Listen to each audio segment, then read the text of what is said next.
नमस्कार मंडळी. या नवरात्रीमध्ये मी आणखीन एक खास रेसिपी घेऊन आलेली आहे. ती म्हणजे उपवासाचे मेदूवडे. झटपट होणारे हे उपवासाचे मेदूवडे कुरकुरीत आणि स्वादिष्ट लागतात, दिसतात देखील छान.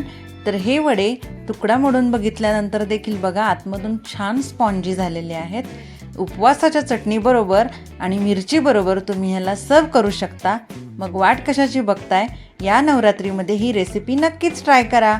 संपूर्ण डिटेल रेसिपी तुम्हाला माझ्या यूट्यूब चॅनल म्हणजेच श्वेताच किचन कट्टावरती मिळून जाईल. उपवासामध्ये झटपट होणारा हा पोटभर नाश्ता नक्कीच करून बघा आणि रेसिपी आवडल्यास माझ्या यूट्यूब चॅनलला लाईक, शेअर आणि सबस्क्राईब करायला विसरू नका. धन्यवाद.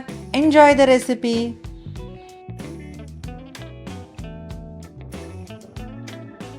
संपूर्ण रेसिपीची लिंक मी डिस्क्रिप्शन बॉक्समध्ये दिलेली आहे. धन्यवाद.